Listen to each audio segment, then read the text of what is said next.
There we go. There we go. Everybody hear me now?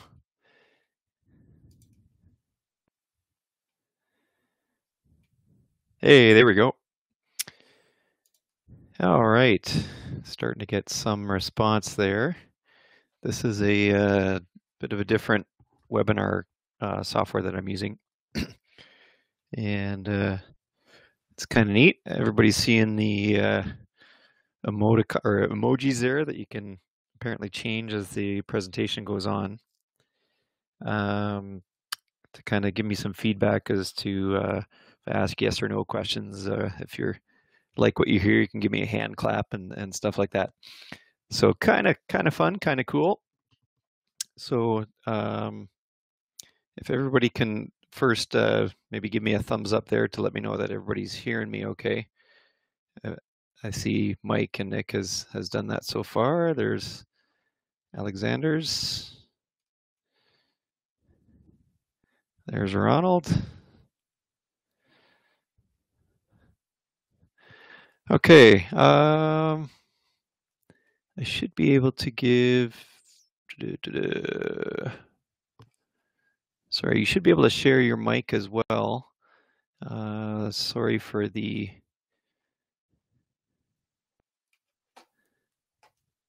Maybe you can't. Sorry, I'm used to using a different one, but I'm not sure if we're going to get some voice from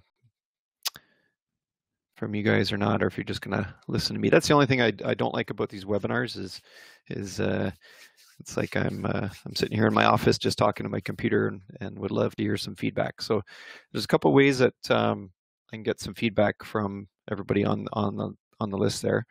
There should be an attendee chat section, which I don't know if I'm seeing it from a presenter mode, so I'm not sure how it looks on your end. But I see a few people have replied to that already. The other thing I'm going to do here, just to see if this works, is... Oh, I can't. Okay. Just bear with me here. I'm going to turn off my screen sharing and start this poll here. So you should have a poll on your screen now that just asks you a simple question. And if everybody can vote on that, there we go. Just to confirm that it's working. Cool, very cool. All right, so I think everybody's getting the gist of the interface here. I'm going to be, for the most part, just sharing my screen. I have a presentation going here that I'm going to go through. This talk ends up going usually about an hour and a half or more. And with this interface, of course, we have this text chat going on. So please feel free to text in any message as you go. There is, I'm not sure once again where it is on your interface. I'm just going to share my screen again here. But up here, just give me 1 second. Okay, now it shows that I am sharing my screen. So up here, there's a Q&A box where I'd prefer, if you have any questions during it, that if you add in a new question here, what happens here is we'll get a queue of questions, and that allows me to make sure that all the questions eventually do get answered. If the question is pertinent to the section that I'm talking about right away, I'll tend to that question right away. But if I'm going to come up to it in later on in the presentation, I'll just cover that info then. So all right, so we've only got 6 of us on. I think one other, Steve from High Perspective, is going to join in a bit later. Okay, so here's a presentation that we're going to go through tonight. I like using these slides just kind of as a talking point to go through a bunch of things. So I'm going to be flipping back and forth. If you do have any questions, yeah, just ask away. Okay, so what are we going to go through tonight? Um, um, just a bit of an introduction. Myself, I'll just introduce myself since we don't have voice, um, the microphone sharing going here. So actually, a bunch of you are new. Don't have, I don't think any. I'm just looking at the attendee list here. Uh, I guess Ron is my only student from Instinct, but the rest of you are, well, Mike is just starting, and the rest of you, I think, are all from High Perspective, which is kind of cool. And it's nice to see some good migration coming over from there. So a lot of you might not know me. I think I've only met Ronald. I don't think I've met Victor or Alexander's yet, but I'm sure we will be soon.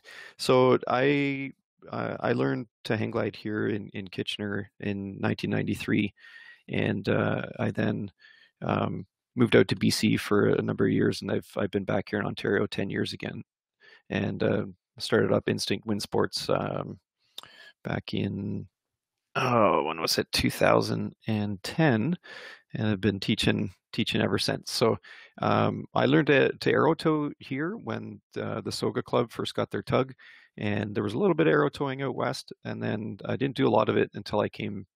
Well, I used to go to competitions that's where I would get my fill of aero towing, and of course back here in Ontario, that's kind of our main goal, is to get everybody aero towing. That is certainly where it's at for the local flying. So in this presentation, we're going to go through some of the prerequisites that we need to get you towing, to get you aero towing. We're going to go through the machine, the Dragonfly,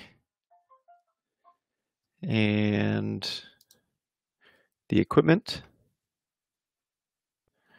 that we need to adapt for you guys to get aero towing. And we're going to go through the launch process, and then a few things while we're flying. Okay. So these prerequisites are very much Instinct's guidelines. So HPAC, our national association, they do have an aero towing endorsement, but it isn't incredibly formal. So they don't have a strict set of guidelines laid out as to what it takes to get your aero tow endorsement. And honestly, I think Instinct is the only, well, I guess DVL in Quebec is probably the only other school that really teaches aero towing, because there's only a few aero towing operations. So these are kind of our guidelines, and they've come about through experience over the years with mainly with Soga. It's the I'll say the larger club-based aero towing operation around here, and so this is what we've come up with the guidelines and what you need to do before you actually start your first attempt at aero towing. So complete all of the HPAC novice or H2 requirements.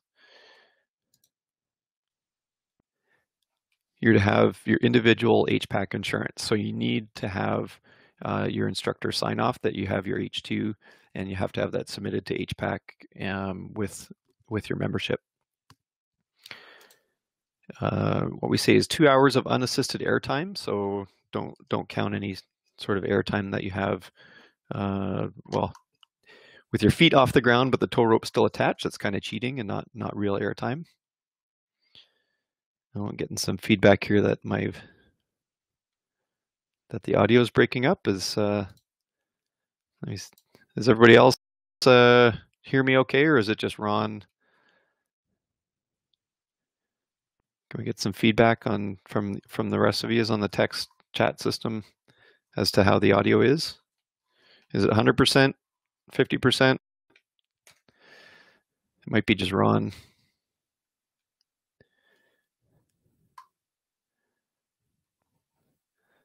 Hopefully it's just Ron that is having the issues there.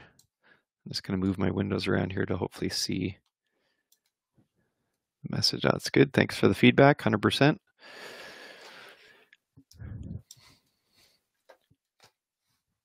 And Ron, let's see what it does show me. You're on. Should be pretty good. Well, hopefully it improves for you. Sorry about that. Good for now. Okay, so we do have a little quiz to go through that's on Instinct's website, and if you don't have access to that, be sure to drop me a line after the presentation, and I'll get you access to that. I'll just need your email address if I don't already have it, which I think it did collect that information when you logged into this presentation. So it's a bit of a quiz, mainly just to make sure that you are listening to the presentation and that you are absorbing it. Hagar is a touchy subject. We just did a bit of a seminar, what was it, a week or so ago, and you don't legally need it to Aero Tow, but it does put your tow pilot, which we have on the line here as well, one of the tow pilots at SOGA, Nick. It does put your tow pilot in a little sticky situation that the Class E airspace, which is what you need your Hagar to gain access to, starts at SOGA and at TOGA at 2,200 feet above ground level. So if you don't have your Hagar, you can't expect your tow pilot to tow you into airspace that you're not allowed to be in. So is it a requirement to go aero towing? Well, not really, but you definitely should have it. And we at Instinct, we strongly urge our students that as soon as they start training, that they're working towards getting our Hagar, because, well, at Instinct and at High Perspective, once you go over 700 feet above the ground, you're in Class E airspace, so you definitely need it if you're going above those altitudes at our place. So if you don't already have it, put it on a high priority to work towards it pronto.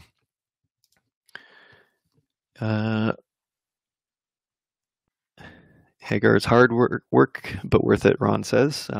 Yeah, it's definitely, it's the only government test that we have to write. It's a bit of work. It's a bit of stress to get through it, but it's a write once and you have it for life. It opens up a lot of windows for your flying. Another point is you need to own your own releases. So it's a lot of hassle to be borrowing, renting, switching around releases. When you're out at the Aero Tow parks, you are going to be independent. You're not at a school that's often caters to the students. So you do need your own releases, and we're going to go through that required equipment as well.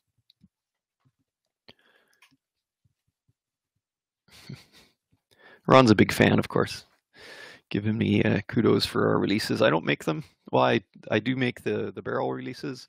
I don't make the primary release, but we'll go through those as well. Okay, so the course that y'all are starting tonight, this is what it includes. Our ground school, which is this presentation that you're going through now. And once you, I'll say, buy into this course, I keep promoting it, that future times that we do run these seminars, that you're allowed to tune back into these online presentations just to review it. I was encouraging people to do that tonight, to kind of brush up on what it takes to go aero towing, kind of in preparation for our spring flying, but it doesn't look like anybody is taking us up on that. But once you buy in, you're allowed to come back to these presentations. As I mentioned, you get access to our online Aero Tow written test. I do include a feil dolly launches, or we do have some built-in landing gear for solo gliders. And if you come to Instinct, that's included in this session. So a point on that is that you know, for this Aero Tow course, your focus is to get the dolly launching practice. Um, I find it a little bit tough when you new folks from other schools are coming in to Instinct for the first time, and us not knowing each other. And it works both ways. You need to have trust and faith and confidence in Instinct's abilities, and I also need to have faith um, and I need to get to know the pilots that are coming in as well. So it's a lot of work coming in for the first time to get your dolly launching. I do recommend that you come and do some scooter towing or some big winch practice with us, just so we get to know each other, and I can see exactly where your flying skills are at before we do the dolly launching. And those tows are at additional charge. So we charge $15 for a scooter tow and 25 for a tow on the big hydraulic winch. So recommend that you do come by and let's get to know each other a bit more. I do throw in here that we can do Aero Tow tandems. It's a little bit tricky. It's a bit tricky to find time to move the tandem equipment over to SOGA, and the tow plane is the lesser. It has the lower powered engine out of the two options. So I can do tandems. They are great for helping new people visualize the Aero Tow process. And if you think you need them, you need to speak up and ask, and we'll make it happen. I do it at a discounted rate, but it's not something that we often make readily available. But if you need it, you need to ask, and we'll make it happen. It's just a lot of logistics to make happen. And the fee for this course is $150. And I will catch up with everybody after this course, because kind of, to me, the billing and financing and collecting is usually of lower priority to me. But I'll be following up with those that I haven't invoiced that out. Okay. So a little bit about the equipment and aero towing in general is why do we go aero towing? And I would like a few replies to that question. Is what is the lure to go aero towing around here? And please, people, chime in on the text chat. Or I don't know, does anybody have any interface on your end to allow you to voice chat? Come on, this is your chance to make me know that. Yeah, I didn't think anybody did. But chime in. Why do you want to go aero towing? Why not stick with winch towing? Somebody please chime in. I want to make sure you guys are all awake out there. Anybody? Yeah, Thermal City. And Nick's the only one that longer flying. Well, yeah, Nick has, of course, some aero towing experience. He's a tug pilot and he's a hang glider pilot as well. Longer flying. I don't know if I mean, not in respect to getting towed higher. We tow just as, on our hydraulic winch, we tow just as high or sometimes higher than we normally do at SOGA behind the Dragonfly. But with winch towing, it's a very linear path, right? You're towing in towards the winch, and if you're step towing, you're going downwind. So you're kind of stuck along that linear path. And of course, you can release from the tow line anywhere along that path, usually directly above the winch. So your range of getting to that first thermal is pretty limited with winch towing. So if you're always releasing above the winch, which is the highest part of your tow, you have very limited amount of time to go searching for that first, often elusive thermal. And so, yeah, I agree with Victor there that the goal is longer flying. I'm sure you've had a few of your friends from High Perspective come out to Soga last year, and they had really great success. In their first few Aero Tows and getting some really nice soaring flights, and that's the goal. Is as Nick had mentioned already, the tug just drops you off in a thermal. That's of course the goal. He can pull you around the sky and kind of troll around. He can feel the thermals as well, and if things really work out, he can bank up in a thermal and start centering you in a thermal and drop you right off. Not to put any pressure on you, Nick, but that's what everybody's looking for.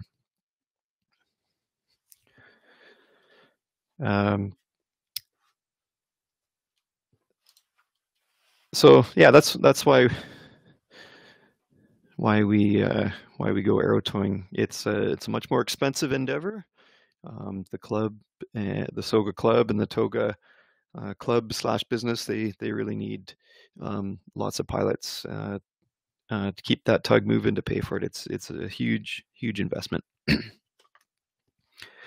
So, bit about terminology. We refer to the Dragonfly as a tug, TUG, a tug, and there are some other ultralight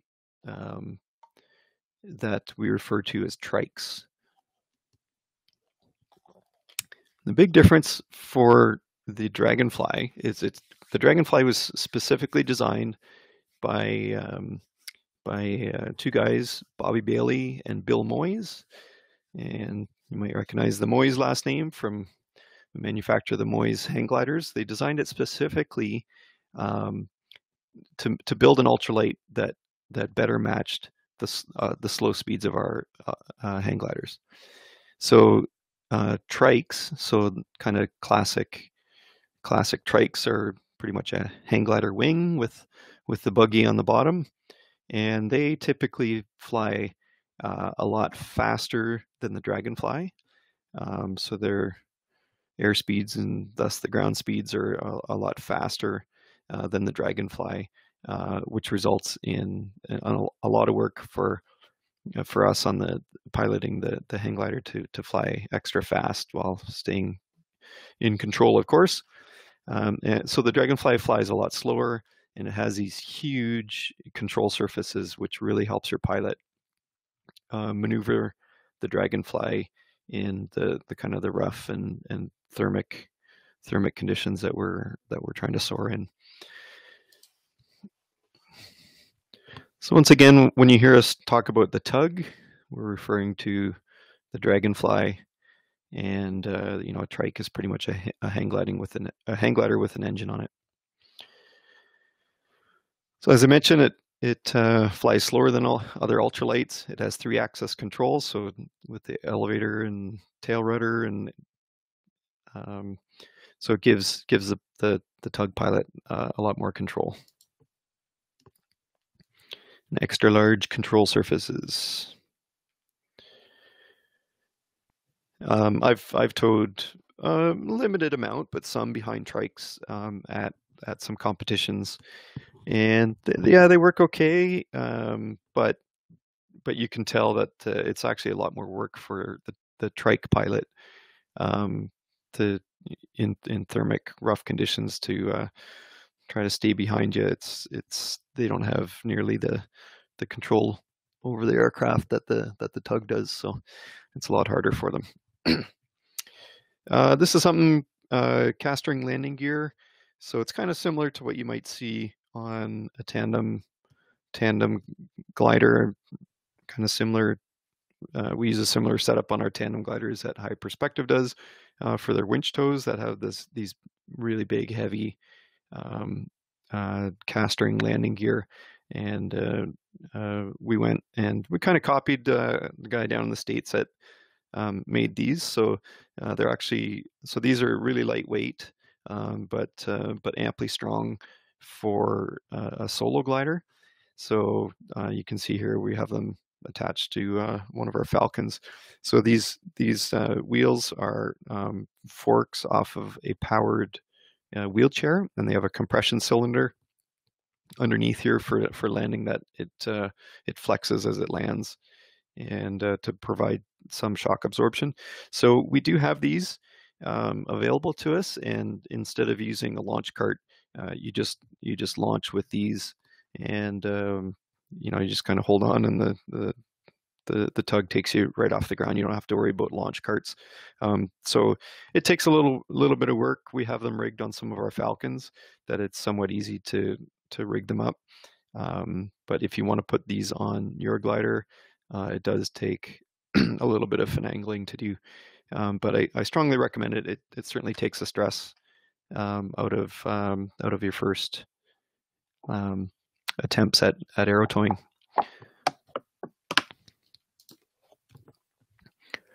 So I'll say unique to Instinct. I think there's a couple places in the States that have them, so not 100% unique to us, but eliminates the need for a cart, and it's the recommended first stage of launching solo. And you can practice using these on the winch as well. Way less stress, and I don't charge to use these if and when I have them around. Once again, it's a little bit of logistics issues to take them all the way out to Soga for a day of flying, but we can try. Okay, so the launch cart. I think you guys at High Perspective uses the launch cart for solo flying a lot more than we do. So you guys are probably fairly in tune with the concept of using them. So it's simply your base tube sits on this cradle. This picture doesn't show it. I'll have another picture coming up shortly as well, but there's a cradle at the back where the keel rests on. And in this configuration, you can see the pilot holding onto these orange handles underneath his base tube. They're simply garden hoses, and those run to the base tube supports on the cart. So when you're initially getting pulled off the ground before you're airborne, you're holding on to both your base tube and those handles to keep yourself attached to the cart until you have ample airspeed. So it is a standard launch method for aero towing. It is a much easier transition to add using the cart once you use our built-in landing gear. But it's like I said, it's a standard process. So there's a few kind of dangers or things to point out about using the launch cart. The first thing, well, I guess second one on the list here is, as I said, you do have to make sure that you grip both the launch cart and the handles, and that is to make sure that you get up to airspeed before the tug, takes you into the air. If you have low airspeed, it's like stalling the glider close to the ground, or you have lack of control, and it's a bad situation. The angle of attack, AOA, is critically important as well. So as I mentioned, your keel sits on a back cradle. That cradle is adjustable in height. And most of the gliders have kind of a standard setting that sets your angle of attack at slightly nose high. The problem is, you can go two ways. You can set your nose angle way too high, you could set it way too low. What are the dangers? And I'd like to see some responses here as well. But what are the dangers of setting your angle of attack incorrectly? And somebody can pick what's wrong with setting it too high and also setting it too low.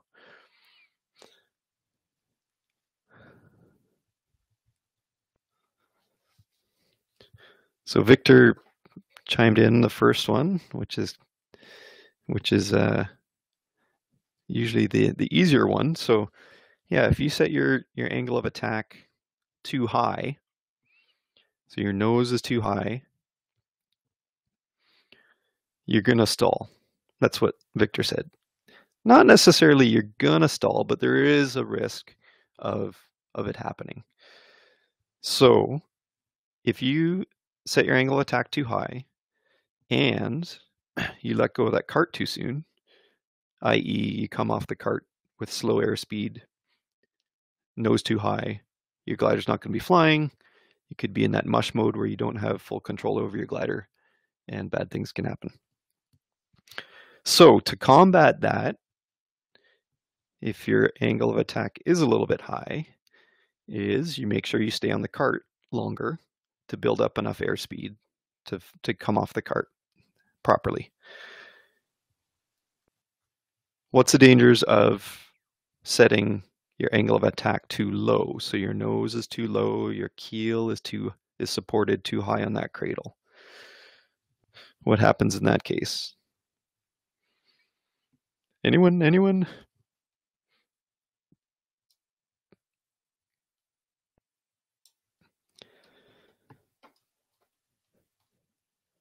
Last chance? I should have a point system. I wonder if that's rigged into here so we can give people points for answering these questions.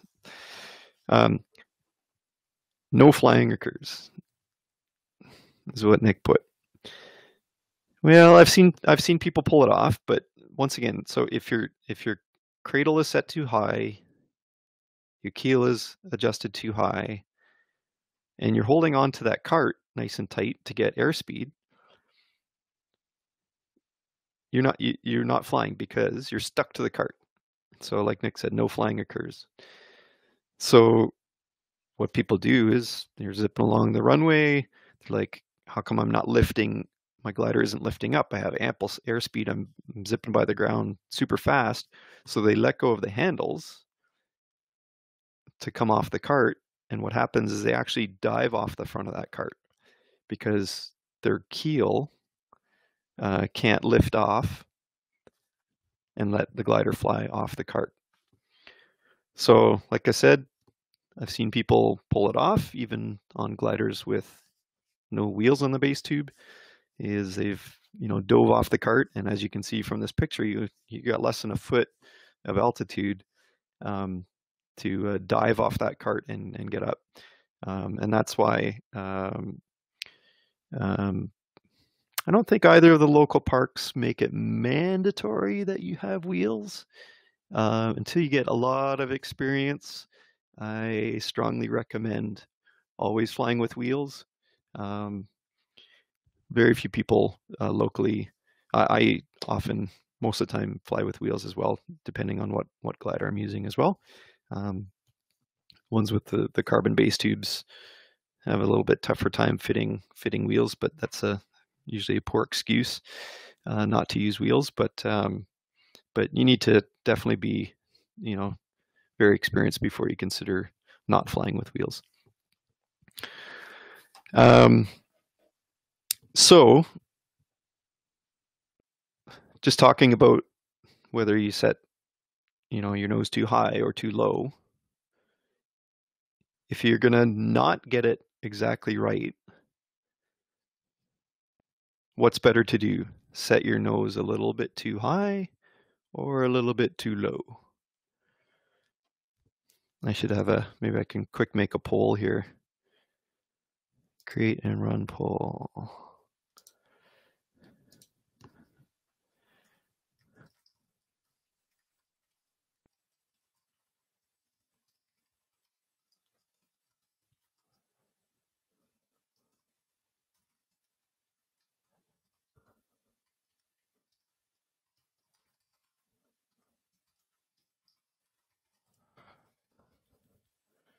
Having some fun here. There we go. Poll added.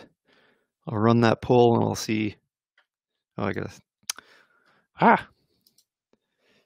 gonna end my screen sharing here.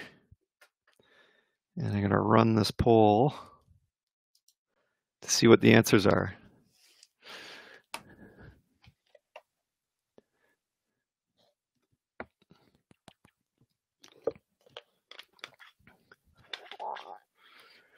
How many people we got in here? So I got 5 answers so far. 1, 2, 3, 4, 5.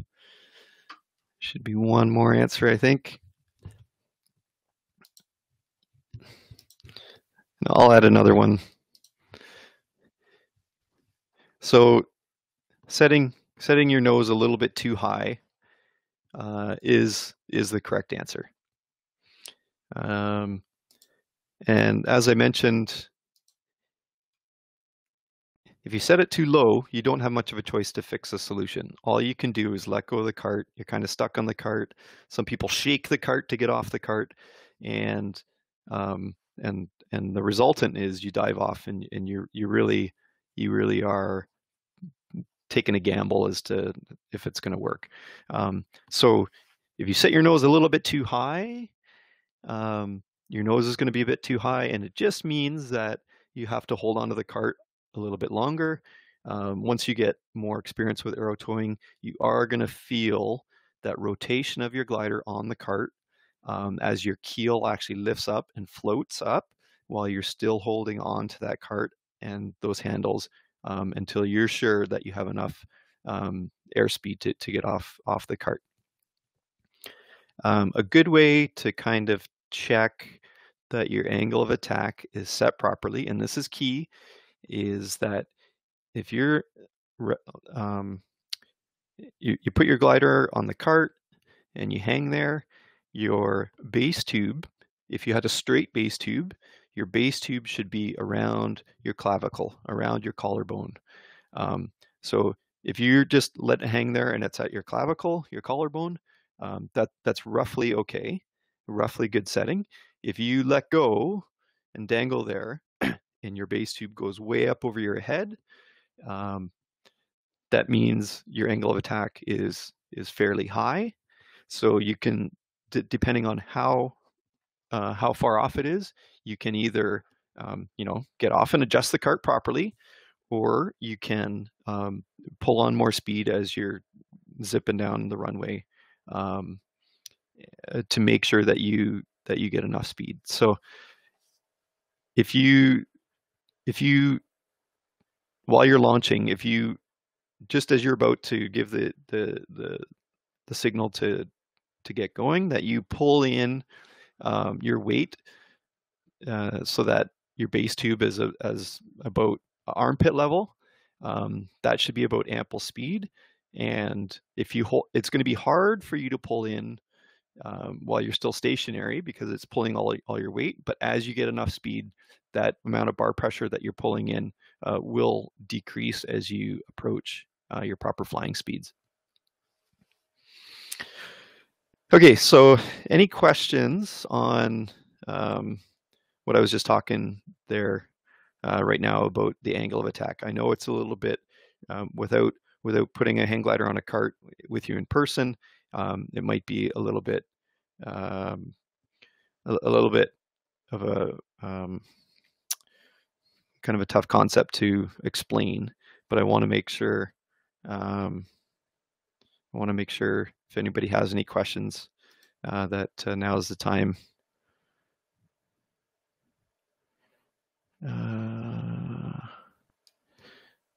Oh, actually, I just noticed. I think Mike, I think you caught the gist that for any of these conversations that we're having, just use the messaging, the attendee chat, and if you have any questions that you want to add or ask, that's the when you use the Q&A section.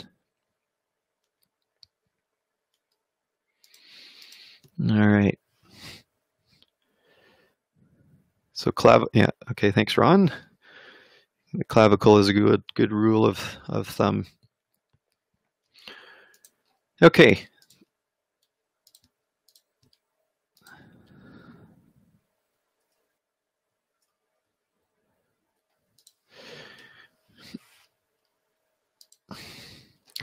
Okay, one more dangers of using the cart is things dangling from your harness. So that I will go through, we have a pre-flight checklist that we're going to go through in a bit. But that is a big thing to keep in mind. That's a lot different from winch towing. Is when you're foot launch winch towing, you're not worried about much about anything dangling. But while you're laying on that cart, make sure that nothing's dangling, like the zippers that close up your harness. Make sure that they're not dangling down. Depending on what harness you use, there's always one loose string from one of either your pull up or your zip or your unzip zippers. So make sure that they're not dangling down.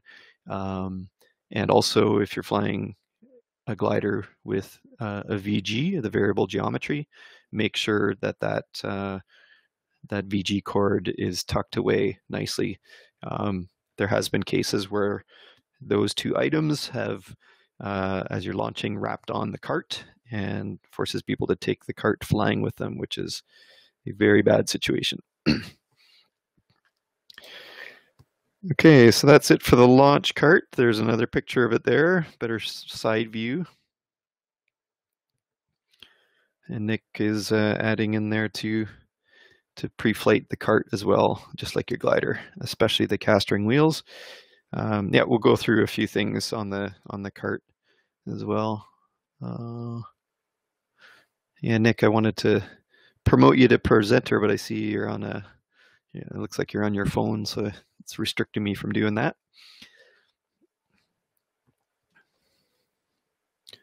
Actually, I think if anybody does want to speak, I think like Victor, I can promote you to presenter, and Ronald, yeah. So a few of you, if you want to actually speak, I can promote you to presenter, and you can chime in. So feel free to ask. So yeah, there's a side view of the cart with the cradle at the back here, and it's adjustable.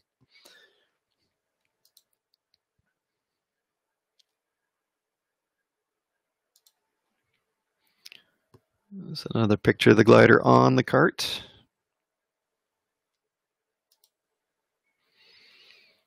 Okay, some more about what releases you need. So you will not be using the two-stage releases that you use for winch towing. Couple reasons, but I'll just go through the primary release. So your primary release, especially for lower flying gliders, so as you progress up to kind of a high-end intermediate glider like a U2 or a Gecko, that's when it's kind of optional whether you use this primary release or not. But for anything lower than that, so certainly any Falcon, Sport 2, Freedom, I'm not sure what you all fly, you do need this primary release, and it's actually attached up on the keel. So this is the pull string that this is a brake cable that gets mounted at the base of your down tube where it's easily accessible. It gets run up your base tube, kind of taped along your base tube, and then attached to a certain point on your keel. This is a picture of the release up at the top. You can see the metal quick link that attaches to a rope that's affixed to your keel, and that's something that I'll be helping you rig up on your gliders when you do come out. So these are this version of a primary release is what we sell and recommend. It's called a Get Off primary Aero towing release. It's actually made locally, but I think they're the best quality release out there. They're actually the least expensive, not just because they're made locally, and the more important thing is they're the most reliable, I find. So I will be giving you the link to check out his website, and we do sell these as well. They're on my website, but he does require you to read through the instructions before using, and just to how to rig them properly. So it's kind of a barrel release. You can see the stainless steel pin here where your the tow rope comes to, goes over that, and then that pin gets flipped up into the stainless steel barrel, and then by pulling on the brake handle is where this tube gets retracted by the spring and allows that pin to flip out.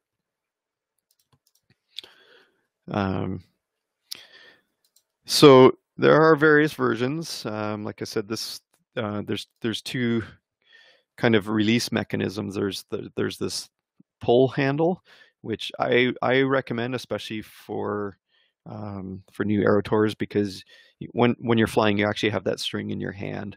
So you simply just bring your hand towards the center of your base tube, you slide it in, and that's what releases. I think I show another picture here. This is one made by Lookout Mountain. So the bottom one is a brake handle, and they affix it to your down tube, and you actually have to reach up and depress the brake handle. And I don't like that idea, because you should be focused solely on looking where you're flying. And in a tense situation, i.e. time to release, you don't want to be fishing around for that brake handle up on your down tube. If it's affixed to a round down tube, I have seen people reach up to release and knock it sideways, and it spins around their base or their down tube and makes it even harder. So, I'll say in aero towing, a good tow can turn bad awful quick, and if you need to release, you can't be messing around with things like this. The other picture on this is just their machined release pin that goes up at the top. Really nice hardware. They've done a really nice job. It's a lot of expensive machining, and it's quite expensive release, but very, very reputable as well. And there's no restrictions over what primary release you choose to use. So just a couple other points here. Make sure it's well secured to the down tube so it doesn't move while releasing. If you don't have it secured properly with the pull string version of this, is you go to pull it and it's not anchored properly, and it comes down towards the corner of your control frame. It's not going to release. And you also don't want to, when you're running the brake cable from the base tube up to the attachment point, you don't want any sharp bends in the cable, as if you put a sharp bend in the cable, that will make the release happen, and possibly prematurely, which premature releases while towing is never a welcome thing.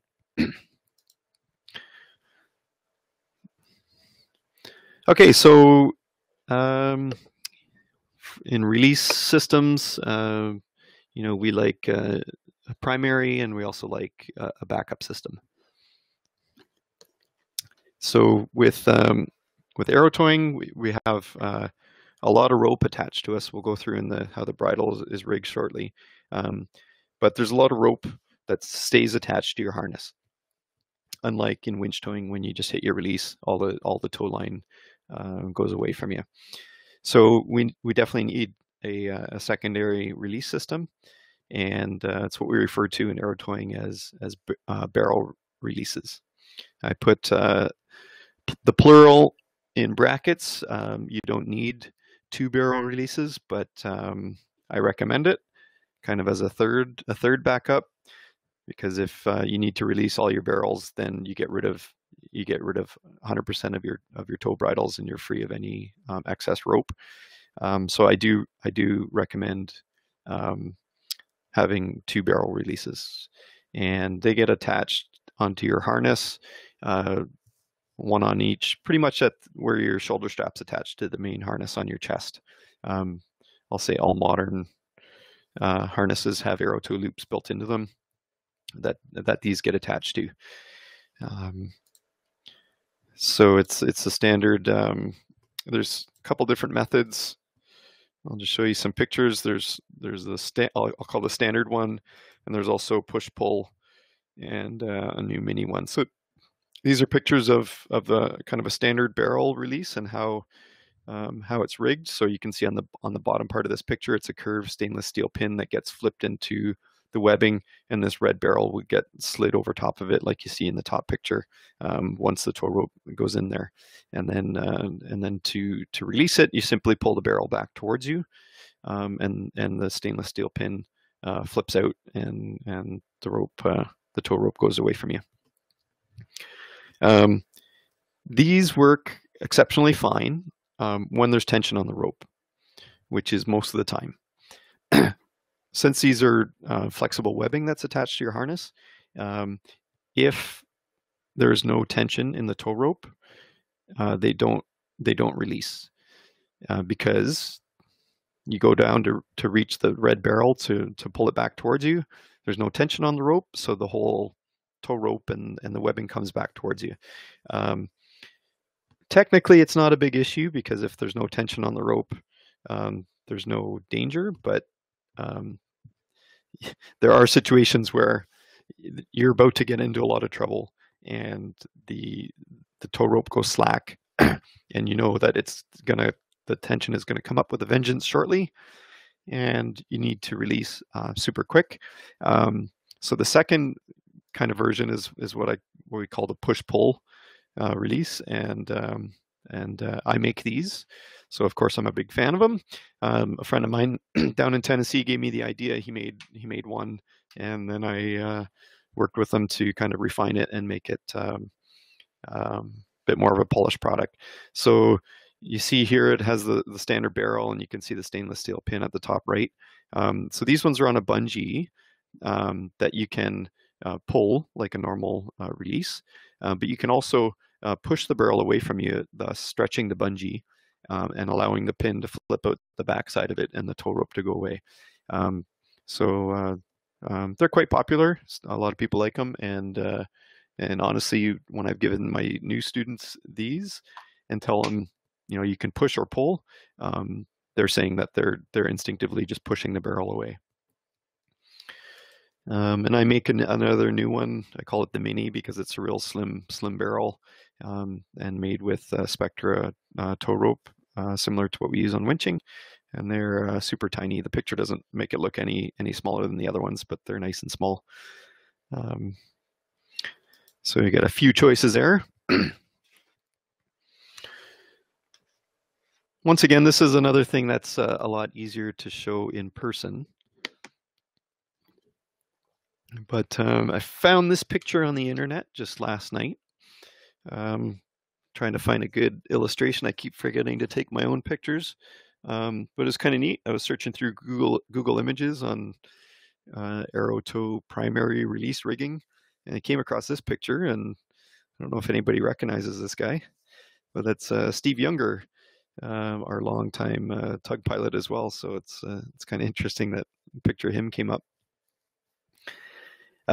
Okay, so here, and do people see my cursor moving it around, or I'm not sure if people see my cursor or not. Okay, we do. Good. I thought you did, but I just wanted to confirm. Okay, so this rope coming off the left edge of the picture is the tow rope coming from the tug, and at the end of it, there's a stainless steel ring. That's where the tug's tow rope ends, and the rest of the lines that you see here are the tow bridles on our system. So I'll kind of criticize his setup a little bit here as well. You can see on his right side, he's got he made some releases a number of years ago that it's a fix there. It's that black webbing thing, and then there's a little handle there, and what you can't see on the picture, there's a little string that comes down to his hand. But you can see up here that brake cable that kind of goes behind his head and up to the keel. That's not very secured. you should have it taped at a few points along the down tube, especially to keep it from flapping and getting caught on anything. But it's best to tape it up. So at the top here at the keel, that's where the top of the primary release gets situated.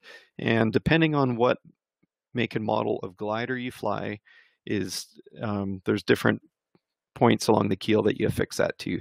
And it's attached to the keel because you can see this blue rope. This is a single rope. It's about 12 feet long that goes down through the ring in the tow rope, and it comes back and stops here. So that's a single rope.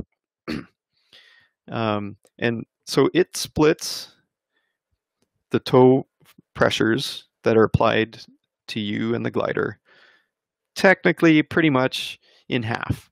So all the tow force from the tow line comes here, and it kind of splits half of it. Half of it goes to the glider, half of it goes to the pilot, so it pulls both together.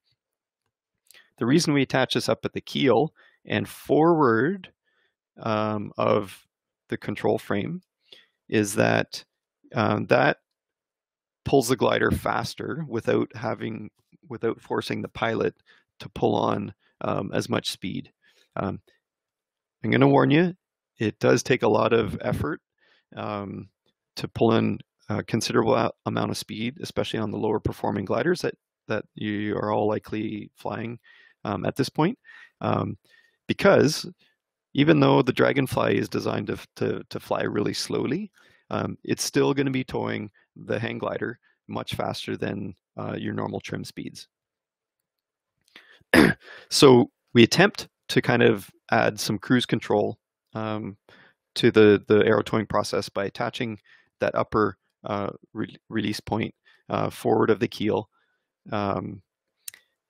But we can't imagine, there's a limit. We can't attach it all the way to the nose, or else it's going to be kind of pulling the nose down and pulling you way too fast. And if you go right back to the control frame, it doesn't really speed up the glider. So at the top of this 12-foot rope, there's a spliced eyelet that goes. There's a weak link up there that breaks if the tow pressures get too high during the towing process. It gets attached to your primary release. It gets rigged through the ring at the end of the tow rope, and then comes back to another spliced eyelet. From this point, we have another bridle. It's about a 6-foot long rope that gets attached to one of your barrel releases on one of your shoulders, comes up through the ring in that 12-foot long rope, and then back to a second barrel release. So when you pull your primary release, this rope gives way and hopefully slides out through the ring and the end of the tow rope, and you're free. So why do we have these secondary barrel releases? I'm starting to lose my voice here, so I'm going to take a drink, and if somebody can answer that question, that would be good. Why do we need secondary releases if that primary release seemingly is supposed to do its job well?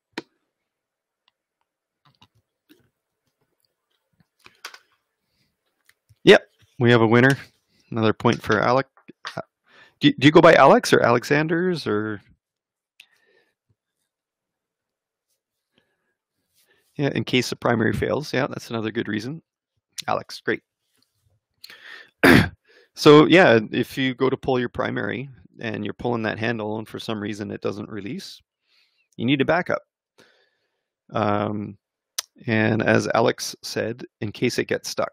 So like I said, you have about, this rope is about 12 feet long. You got about six feet of rope whipping out through the ring, or sometimes we use a carabiner on the end. So it can wrap around there. It can like whip around there.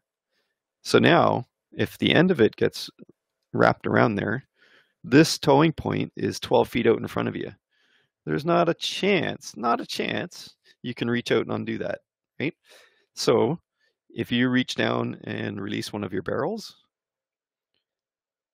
the one end of the rope slides out through the eyelet in the end of that, and frees the rest of your 12-foot rope that might be tied up on the end of the tow rope that's attached to the tug, and free you. Once again, that one could wrap on the end of the tow rope as well, and that's why you have a second one as well. That way, if you release your primary and both your barrels, all of your tow bridle is gone, and once again, you should be free. I'm just going to mute here. I've got a call coming in. I think it's another one of our attendees that might be having trouble getting on the call. 1 second.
All right, sorry about that. That was another guy from High Perspective that was late, and then he was having some trouble getting in, so he'll probably log in momentarily, hopefully.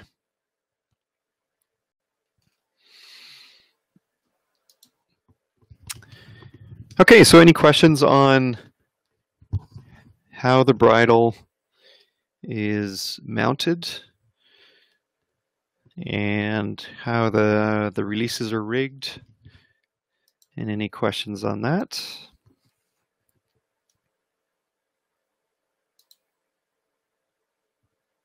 Just checking to see if anybody posted any questions here. Okay, no questions on that.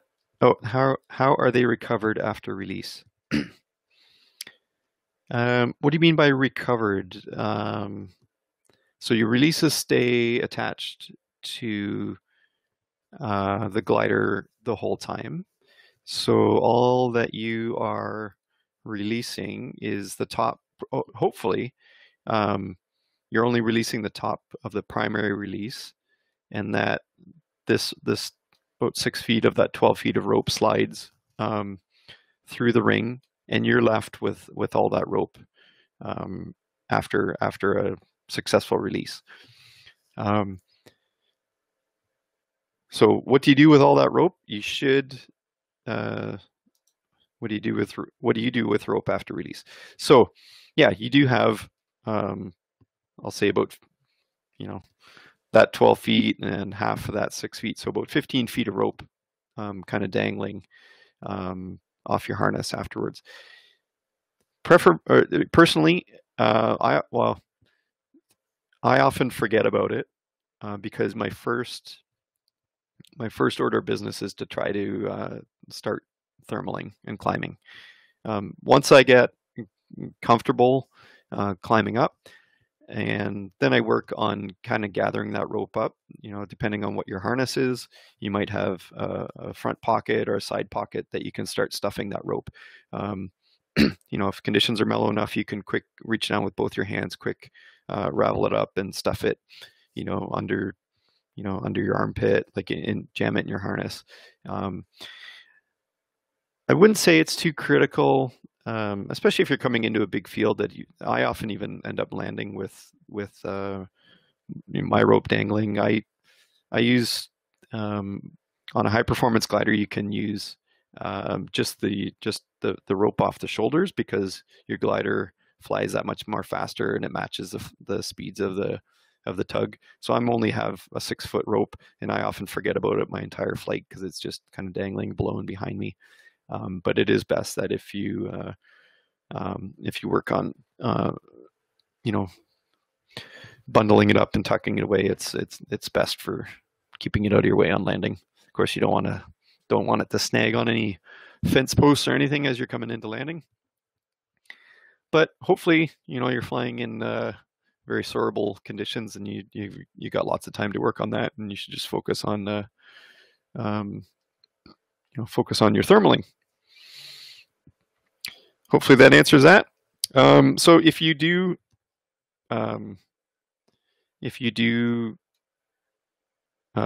snag your 12-foot rope and then you release a primary, try to get your rope that's probably still attached to the tug's tow rope, or you might need another one. Sometimes it gets untangled once you release, and then it's gone.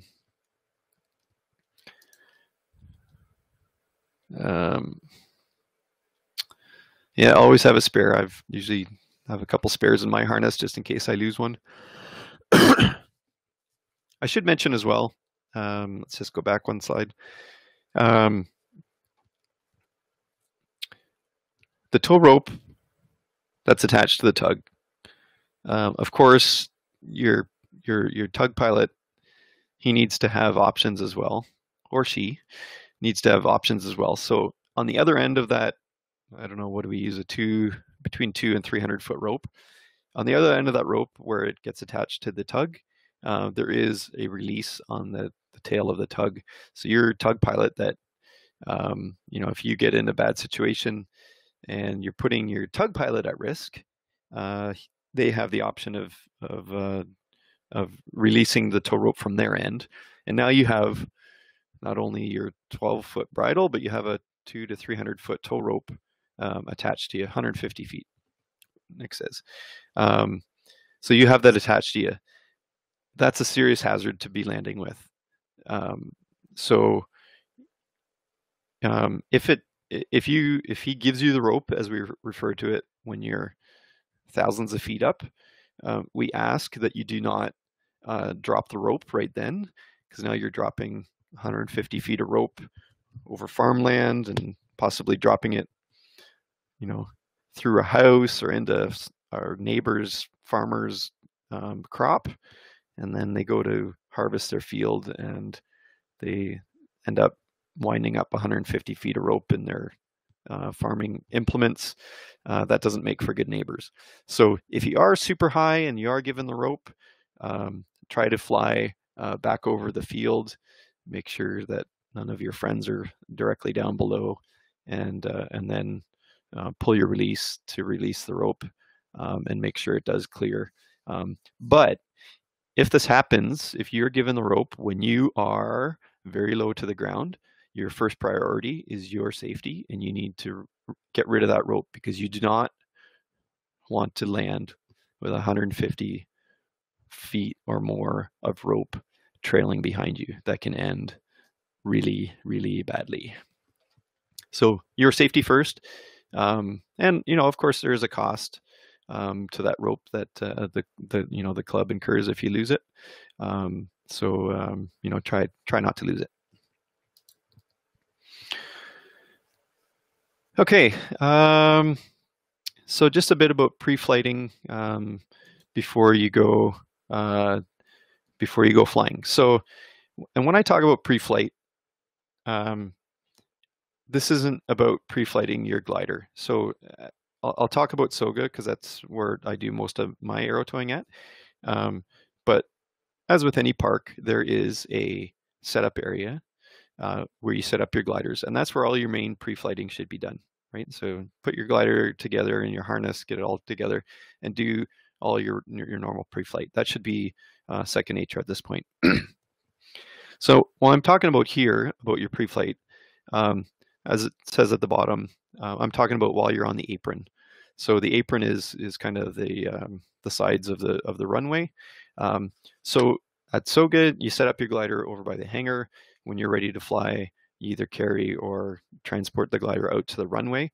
And when you get out there, we need to be very efficient. So there's limited space. I'll say tensions are high because everybody wants to get soaring. So I'll politely say you have to have your shit together. So while you're on your apron, you do your standard pilot check, to make sure that you're in your harness properly and it's hooked up, and do a hang check. You have lots of friends out, so make sure you ask for help to do your pilot check. Plus, you want to set your VG properly if you have a higher performing glider that has a VG, and stow that cord away and stow the harness lines. So this is while you are on the launch cart. We have a few launch carts, so what you do is when you're almost getting ready to tow, you get yourself on a launch cart and you get all this straightened away. And this is kind of more in depth, what we call a critical points checklist or pre-flight checklist that we go through. So a lot of it is our standard one that we use at Instinct, and then has been altered to match what kind of gets added to the Aero Towing pre-flight. So I'll let you kind of read through that now. So the hang check is, like I said, our standard pilot checklist that's similar for winch towing. The glider check is standard for the winch towing. It's when you get down to the tow system that there's a few things that are somewhat different, and these are the items that you should be paying heavy attention to while prepping for your first Aero tows. So make sure your tow bridle is all rigged properly. Make sure the keel attachment for your primary release is set properly, that you have a weak link at the one end of your tow bridles and that it's in good order. Check to make sure that your primary release works properly. And like I said, this is all well before you're on the runway ready to go. Check to make sure that your secondary or barrel releases are working properly. And this is a big one. Make sure the tow line is over the base tube. Unlike in our two-stage winch towing, you definitely don't want one of the lines under the base tube.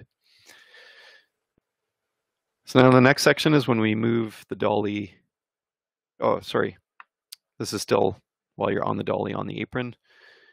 Make sure your angle of attack is set properly.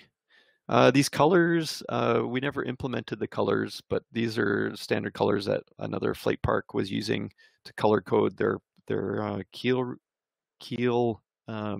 heights, the keel support heights. So you would know a standard, and I know that's something that we talked about with SOGA a couple years ago, and we never did get around to color coding them.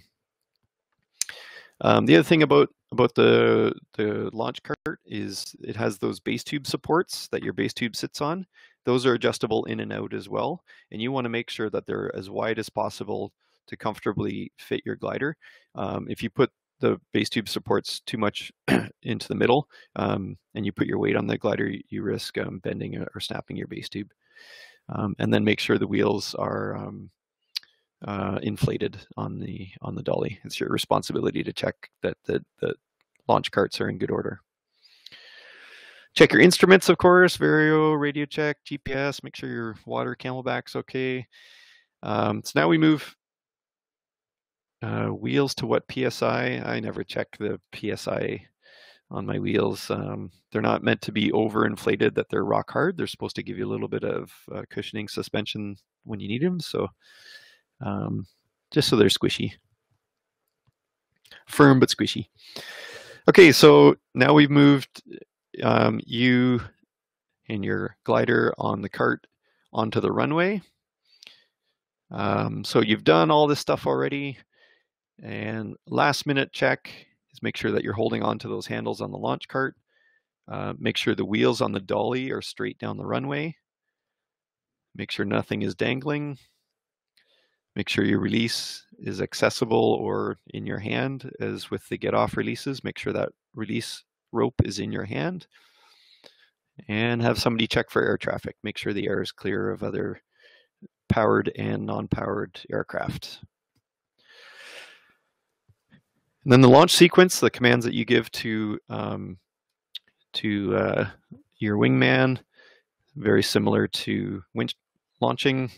So pretty much don't have to do the first two, the ready for tension and tension is good because the tug pilot, he's only got 150 feet of rope. He's got a rear view mirror. He can feel the tension on the rope come up. He can feel that little bit of tug. So he usually takes care of getting all the slack out of the rope. And then when you're ready to go, you give the hooked in clear and launch command to start the sequence. Or of course, the even more important, abort, abort, abort. Yeah, and there you go. Nick piped up with a good tip there, that if you, for any reason, are uncomfortable and or call abort, you have the power in your hand. The first thing you should do as you're calling abort is pull your release, because if there's no tow rope attached to you, there's nothing anybody can do to harm you. You have the power.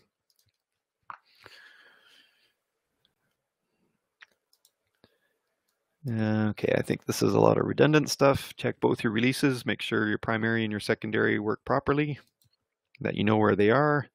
Make sure your tow bridles are all over the control bar, and that the keel connection, that's where your primary release is tied off,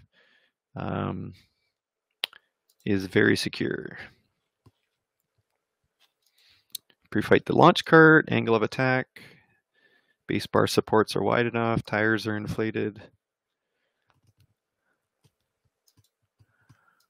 Hold on to the dolly handles, make sure those wheels are straight, nothing dangling. Make sure that release is in your hand and the air is clear. So, taking off. Now we're getting to the good part. So, you as the pilot use your standard launch commands, to initiate the flight, and your wingman uses the same kind of waving their arm with it lowered to take up the tension, holding the arm out straight when tension is good, and then winding it up, kind of giving the windmill to the winch operator, or to the tug pilot to tell him to get going. So what the tug pilot does is to confirm that he has seen that you are ready to go, is he lifts and lowers his, help me out, Nick, not the rudder, rear elevator, I guess, to signal elevator, there you go, to signal that he's seen that you're ready to go. And that's kind of your warning that he's about to increase power and take off. So it's really important what you do at this point. If you just have your arms slack and let the pilot pull you, what is very likely to happen is, since the tow rope is mostly attached, or the tow pressures are mainly attached to you, the pilot, through your shoulders, is if you do not resist that pull, you are going to get pulled through your control frame, and your glider is going to do a nose plant out of the cart. So as you say, hooked in and clear and launch, or go, go, go, whichever command you end up using, is make sure that you kind of lock your arms and resist from being pulled through the control frame. It's just to get that momentum, get those wheels moving down the runway. Once you do get moving, Like I said, once you get some experience, you're gonna feel your nose angle come down as that keel lifts up as you start to get close to flying speeds. Then at that point, you want to ease up on that locked arm and make sure that you bring that base tube down to around your armpits, because that's the airspeed that you're going to need to lift off the cart. I'll stress at this point that you're still holding on to those handles on the launch cart. Make sure that you have excess speed, excess airspeed before you let go of that cart. Those carts are pretty rugged. Prepare to pull in once you leave the cart. If you hold on to that cart so much that the tug is starting to take off, and you're starting to take the launch cart with you, that's fine. I've seen people take that cart. It's not ideal, but I've seen people take that cart like 20 feet into the air and drop it. Who cares really? That's a lot of weight to be taken up with you, but it's really important that you have excess airspeed enough to get you into the air. So, Nick's got another. If you call launch and get a thumbs down, yeah, so you look up and you see the tug pilot with his arm extended, thumb down. That means the tug pilot sees something wrong. Maybe it's a crosswind, maybe there's air traffic, or he's not ready, or whatever. Yeah, there's communication there.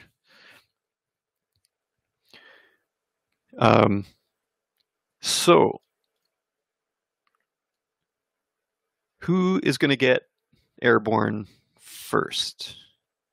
The hang glider pilot, or is the tug going to get in the air first? Anyone? Go on. Do I need to make another poll? I see a lot of people saying the glider, hang glider, perfect. Yes. The hang glider is the slower flying plane, aircraft. It takes the least amount of airspeed to get flying. And yes, it's going to get airborne first. So you're zipping down, you're starting to get pulled down the runway. You feel your keel start to lift.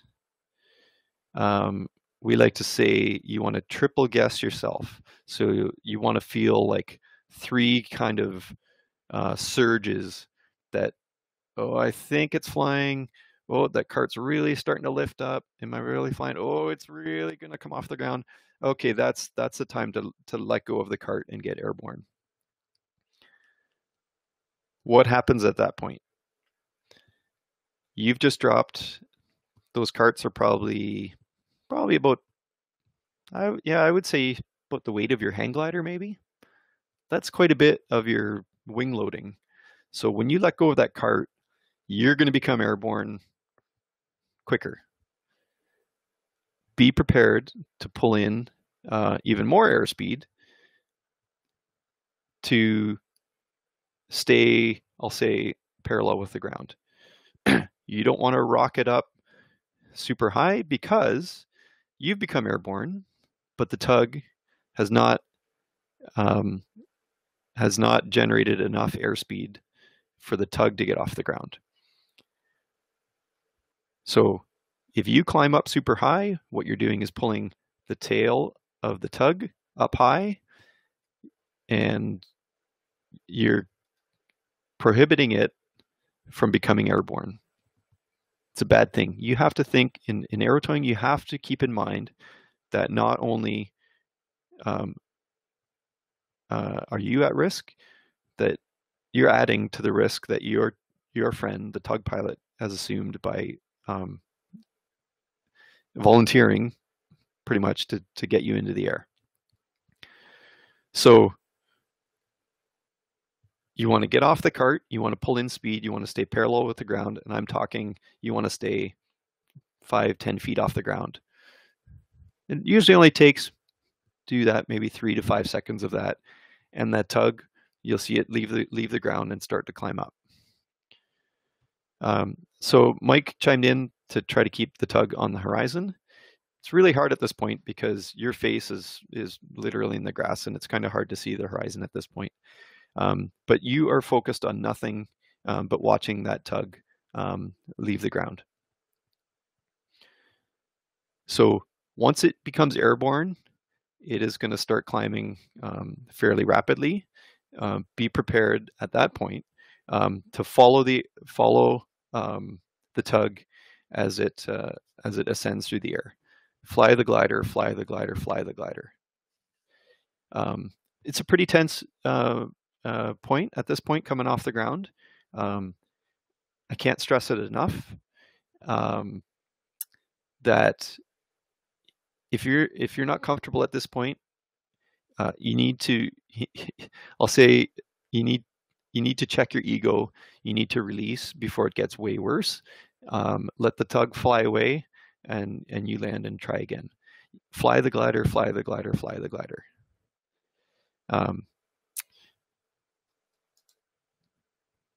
Release really quickly if you have any doubts.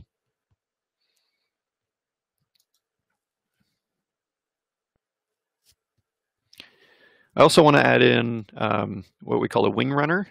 Our runways at Soga and parts of the Toga runways aren't perfectly flat, and wing runners help on any field really. So it helps get that launch cart going straight. So there at Soga, at their west end of the field, there is a creek. So of course, any field with a creek in it, it's going to be sloping down towards a creek. So what we do is we put what we call a wing runner kind of in between the glider and the creek, and they're meant to help get you going straight down the runway. They're not meant to start you rolling, so they're not to push you down the runway. They're not trying to hold you back to add tension to the tow line. They're simply to get you going, to get that launch cart going straight down the runway.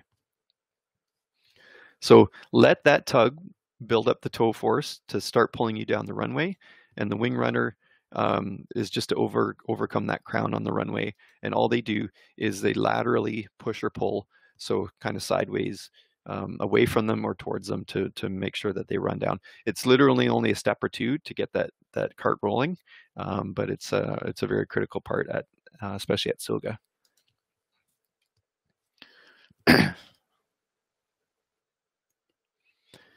Okay, premature releases. Be ready. So we've got all these releases. Maybe you pre-flighted them, but maybe you didn't pre-flight them properly. Maybe the weak link breaks. So just like with winch launching, you have to be ready for those premature releases. Fly the glider, fly the glider, fly the glider.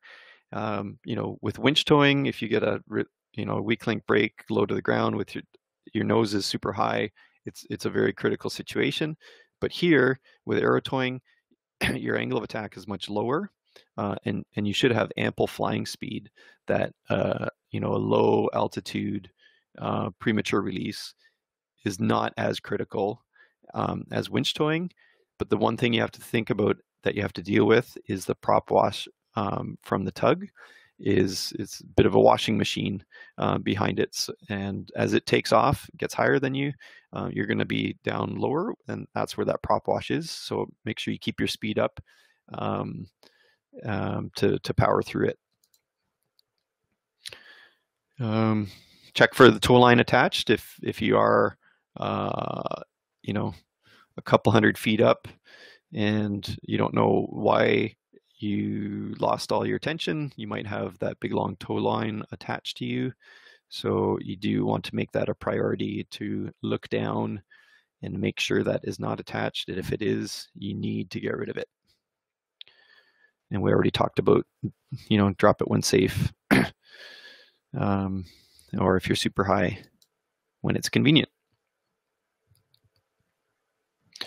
Okay, while towing, kind of as Mike alluded to it as well, is you want to try to keep the tug on the horizon. So when we say the tug, we're mostly talking about the landing gear is the best reference point. But as you're climbing up, try to keep the wheels of the tug on the horizon, and that helps you line up behind the tug. We also say stay in the box. It's kind of hard to really make a definitive box, but the reason why I say stay in the box is if I tell people keep those wheels on the horizon, people are so focused on not letting those wheels deviate, not even a centimeter from the horizon. I say stay in the box.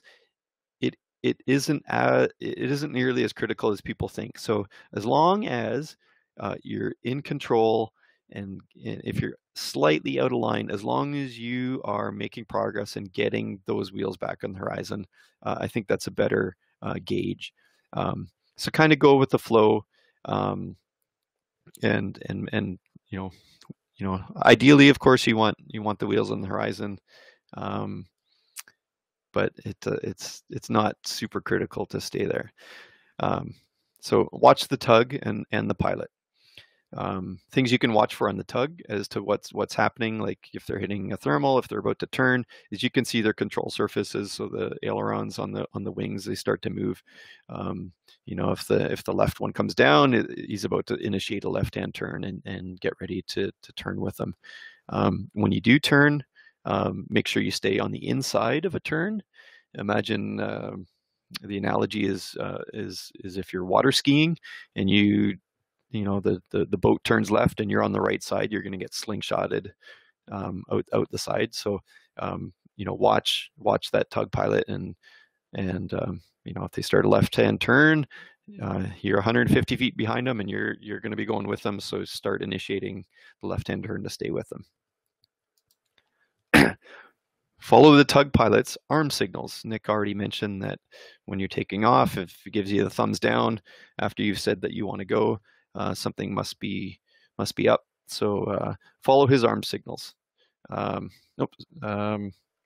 So sorry, the arm signals. If he's got his arms straight out the left side, his controls are in his right, so he's always going to be using his left. The arm straight out the left means all's good. If he has a 90-degree bend and he's pointing up, he's telling you need to get up higher. If he's got his arm pointed down, you're too high and you need to get down. So follow what his arms are saying, is what he wants you to do. If he is waving his hand up and down, that's an important signal, and that's a release signal. Hopefully it means that you've successfully made it to the top of your tow. This is kind of Nick's specialty here. So let's see what he has to say here. Yeah, I was going to get to that too, Nick. I do have a slide on that as well. So if you see Nick gingerly waving his hand, that means most likely you've successfully made it to the top of your tow, and a gentle release is great. If you see him panically waving his arm up and down, something's up and you need to release. Yeah, and that can happen for any reason. Do not question your tug pilot. I don't care if he's gingerly waving it off or frantically waving the hand, you need to release the tow. Because like you said, there could be air traffic, there could be a problem with the tug, whatever reason, you need to get off the tow.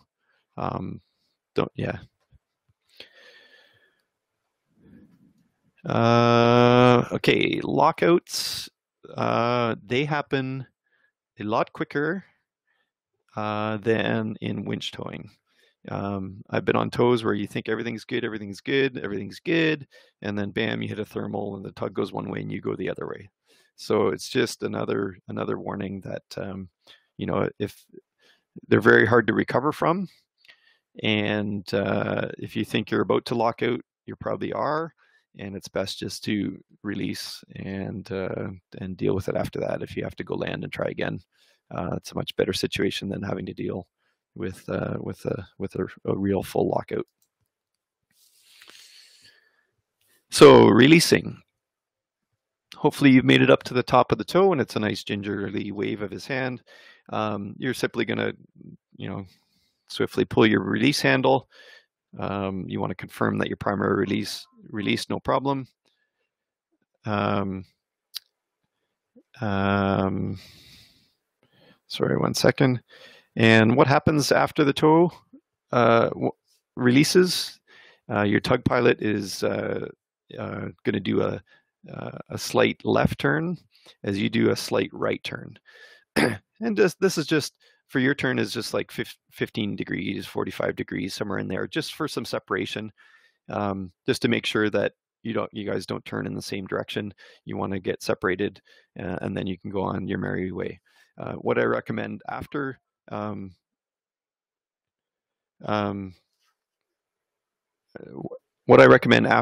after you release is that you turn and you watch where that tug pilot goes. So unlike when you're winch towing, you release above the winch all the time. That winch is right below you.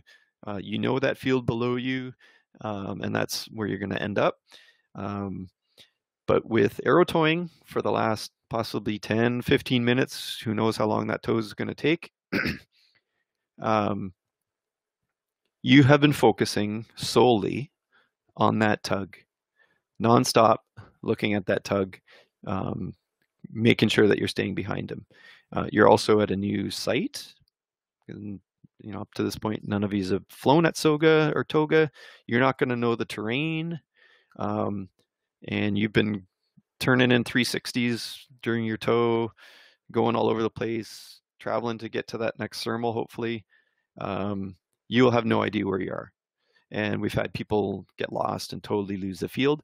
So once you do that separation from the tug, if you watch that tug, he's going to be going back to the runway as fast as he can to get your friend. So you need to watch where he goes, and that will give you your reference point of where the runway is. Most likely it's right below you, but you'll have no idea where you are. So Nick says, you will be surprised how many turn right. I usually do a diving left turn, but I'm watching you the whole time and will go the other way to get away from you. So yeah, we just want to keep you separated.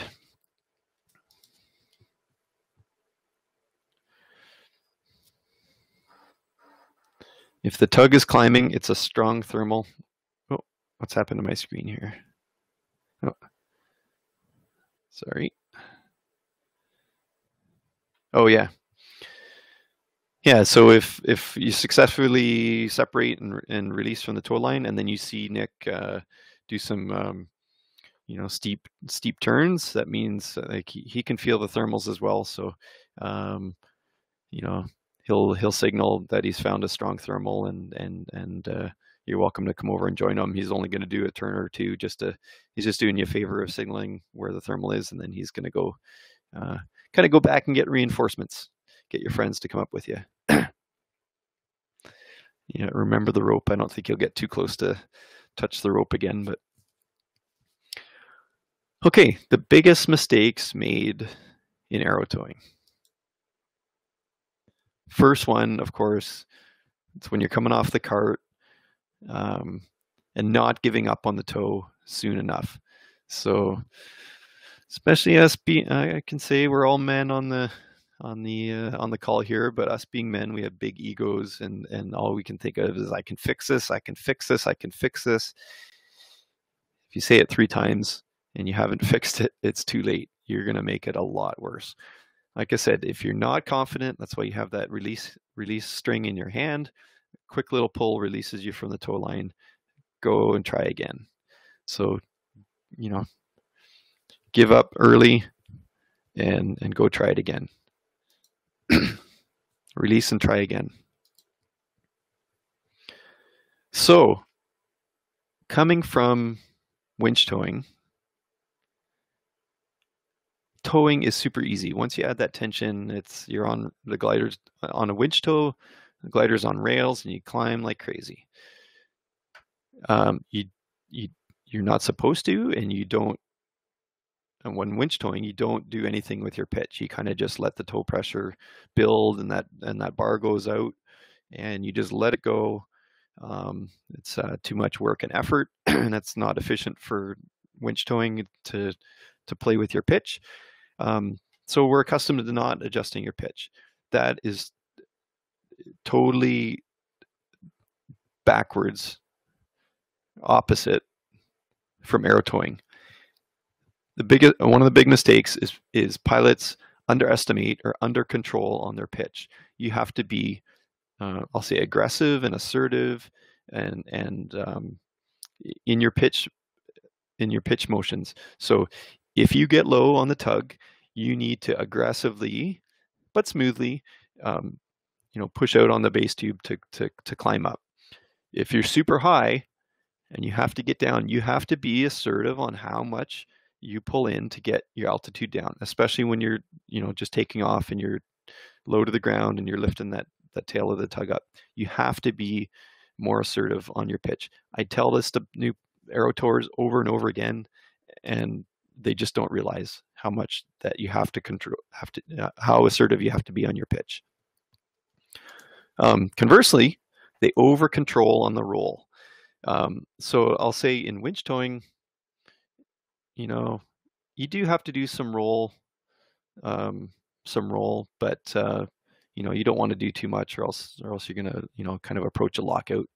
But you have so much tow force in a winch tow that it's a lot of effort, a lot of strength to do any roll control as well. With aero towing, especially if you're towing on a higher performing glider, you're going to get into over controlling, or what we call PIO, or pilot induced oscillations. So pretty much you're doing the wrong amount of the wrong thing at the wrong time, and you're over controlling your roll. So you'll start oscillating left and right and left and right, and you'll start doing even more of the wrong thing at the wrong time, and those oscillations are only going to get worse and worse. The solution to these pilot-induced oscillations, and this is one of the only times that you'll hear an instructor tell you this, is slow down. We're always, on almost every other situation, the instructor is telling you, if you're in a tense situation, adding speed will help solve the problem. This is not the case if you start oscillating. You need to slow down. If you're low to the ground, you have to be very moderate, very slow, to slowly slow those oscillations down. You will climb up a little bit, but at least you're flying straight, and then you can pull on speed again and bring the glider straight down. So those are the two big things. People are under controlling on the pitch, and they're over controlling on the roll. It's gonna be hard to reprogram your minds and bodies to overcome that, but keep it in mind. Like I said, the solution: relax on the roll, the glider will ascend, and then you can bring it down straight.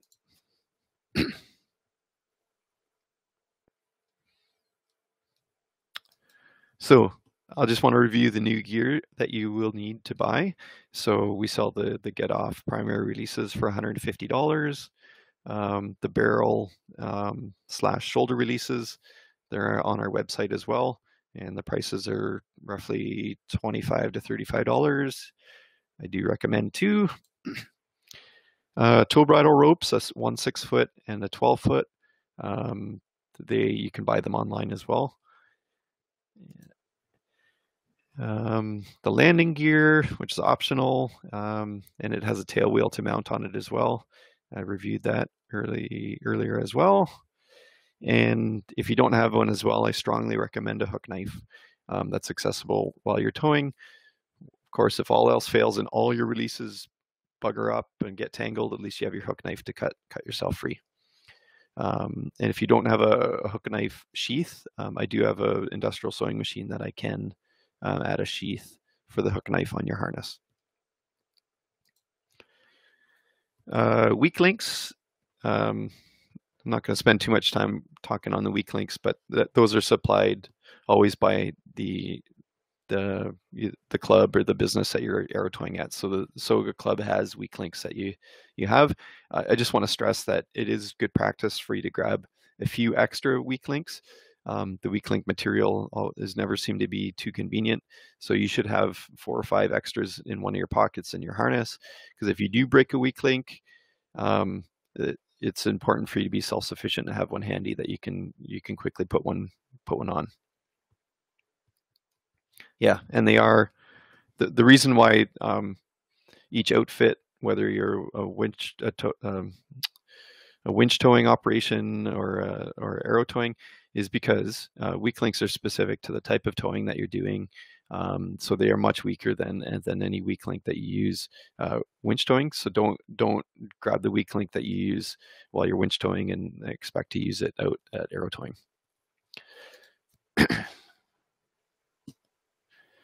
Okay, glider selection. Once again, there's a bunch of new people on the call here. I don't know what glider you're flying. I'm big on holding people back on gliders. I've been listening to a great podcast. It's done by a paraglider pilot, but it's very suitable for a lot of hang gliding stuff as well. And they've had some hang gliding speakers on there as well. But they talk about gear selection as well, and they had a hang glider guest speaker on there as well. And he said, I should have the quote in front of me. But he said you need to. There was a whole talk on, people progressing too fast in their glider selections, and his key was you need to choose a glider that has sufficient passive stability. So, dive recovery, pitch recovery, roll stability, all that stability built in, that the pilot, you as a pilot, you're simply not thinking about all that stuff. That it's all suitable for your level so that you can concentrate on flying. Aero towing is fast. There's a lot of new things happening close to the ground. So I can't stress enough that you need to be flying a Falcon on your first aero towing attempts. I've seen people come with their other gliders. Well, sorry, I shouldn't say a Falcon. I should say a single surface glider. But any double surface glider, you're going to be surprised on how hard it is. So Instinct does have Falcons for rent. I strongly recommend that you add that to your budget to get aero towing, is rent our Falcons. It makes it so much easier, so much less stress. Do it for your first 5 successful full height aero tows, and then get through the shock of the migration to aero towing, and then start flying your glider. So I'll go through what SOGA's math. They've done a great job of kind of applying some math into what glider selection you're allowed to use while you're flying at SOGA. So, and it's pretty much to match your HPAC rating with the level of glider that you're flying. So, if you're an H2 flying an H3 rated glider, so an intermediate, so Sport 2, U2 and above. So you're an H2, you're flying an H3 glider, so that's a 1 level differential. So you're only allowed to fly your H3 glider as an H2 rated pilot in H1 conditions. Let's let that sink in. If you're an H2 and you're flying an H2 glider, so a single surface glider, then you can fly in H2 conditions because it's matching. As well, if you're an H2 rated pilot and you're flying an H4 rated glider, you can fly in H0 conditions. In other words, you can't fly it.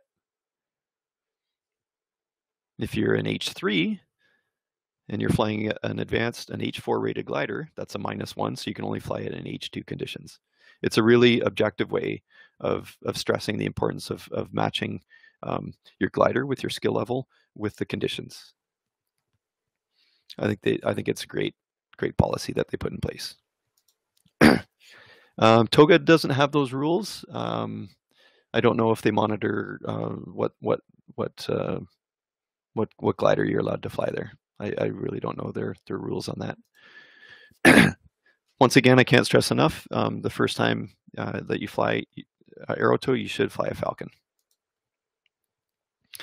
If your glider has curved tips, so any H3 glider and above, and the Freedom is a single surface glider, you need to have a vertical fin, and that's policy at both SOGA and TOGA. So if you don't have one, add that to your budget that you're going to need one, and we could talk much more about that in the future. But if you don't have one, talk to me and we can get you rigged up with one.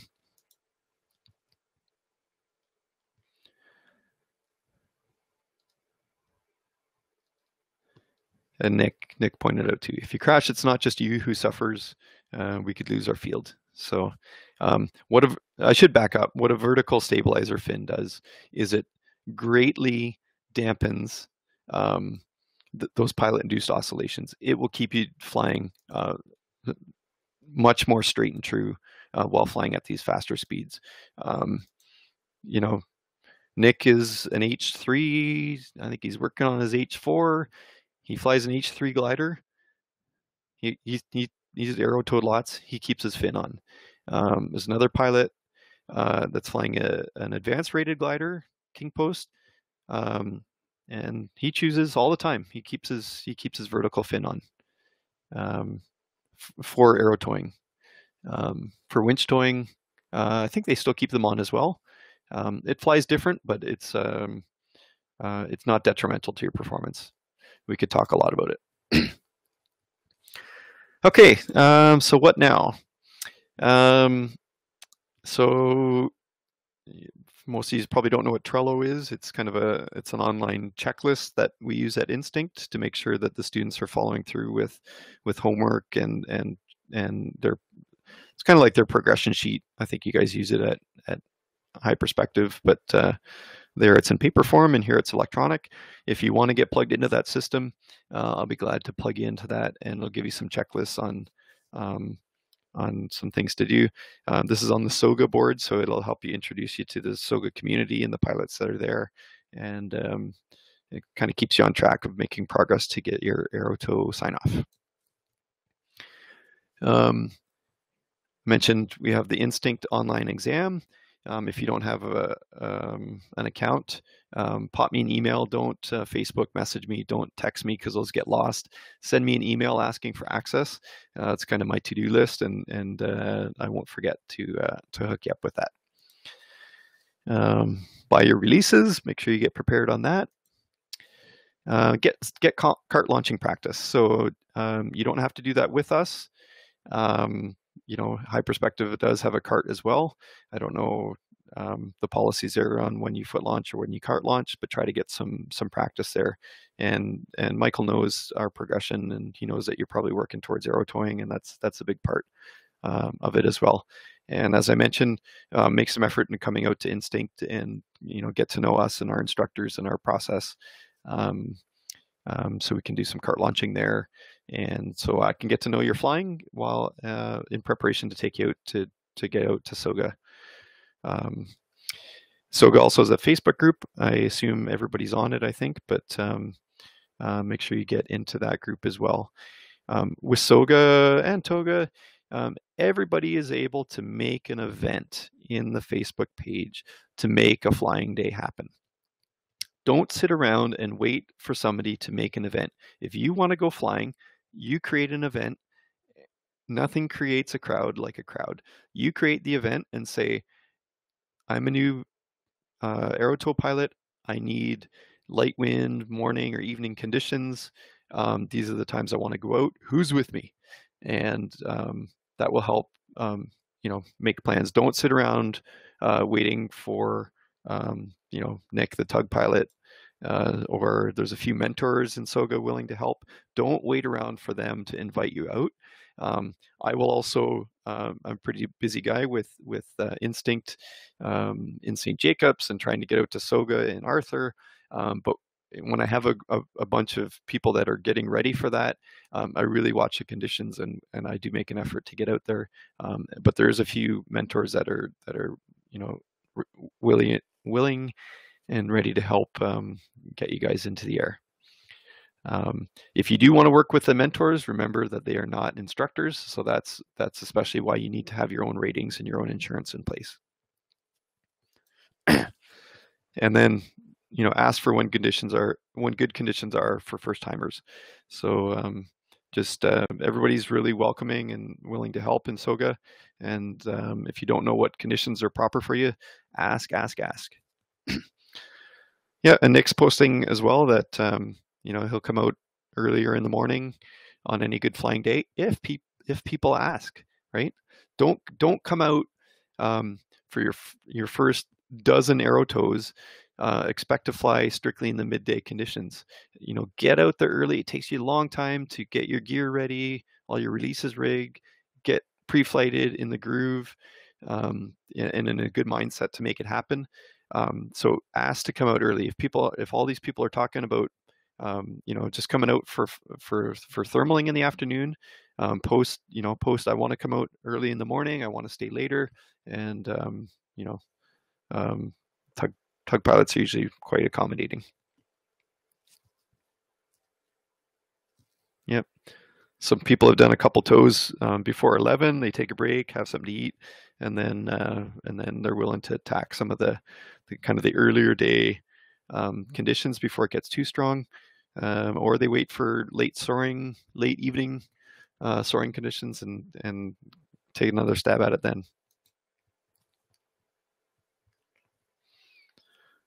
All right, let's fly. I'll just review. Be ready. Like I said, it's a big transition, so whenever you're going out there, go out extra early.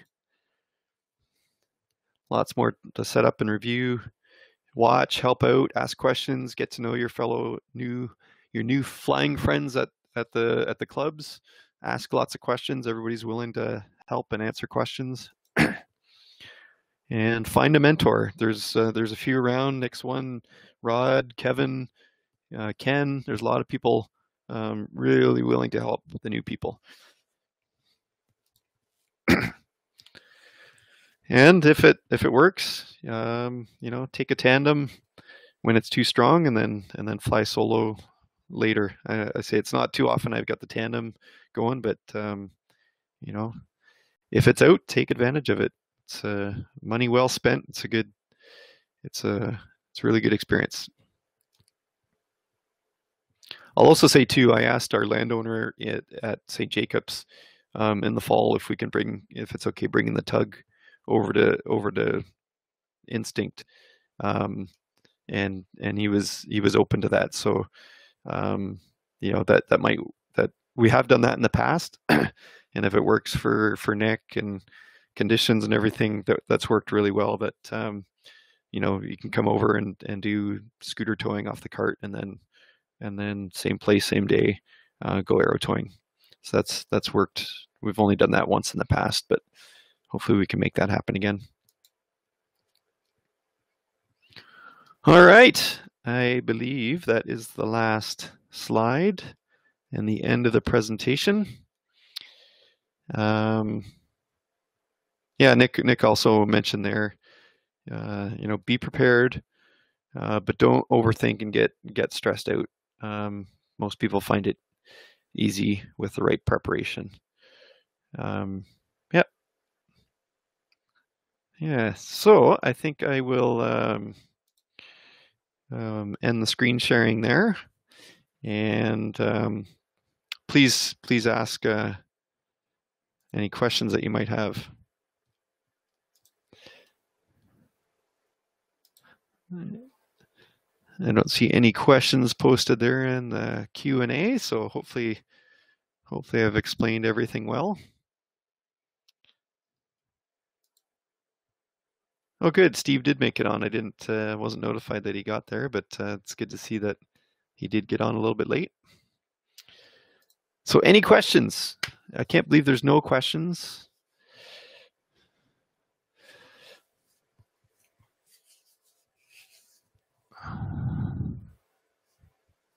Anyone? Anyone?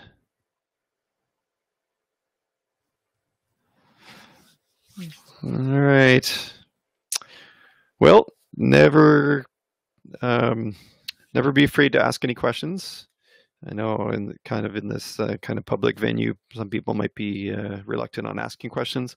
If you do put it in the Q&A section, um, those questions are private, and then I can answer them. Or, of course, pop me an email anytime.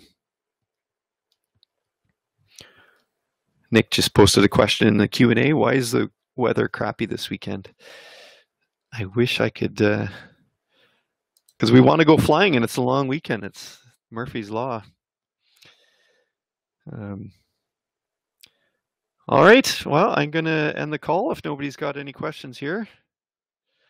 Thanks for tuning in. And I will send out a questionnaire on the Facebook event, because I always really, really do appreciate any feedback.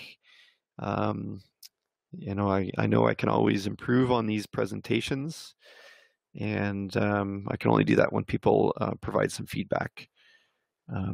So I'm going to sign off here. Thanks again for tuning in and taking the time on your Friday night. And yeah, let's go watch the hockey game. And hopefully we will see you out aero towing very soon. All right. Good night, folks.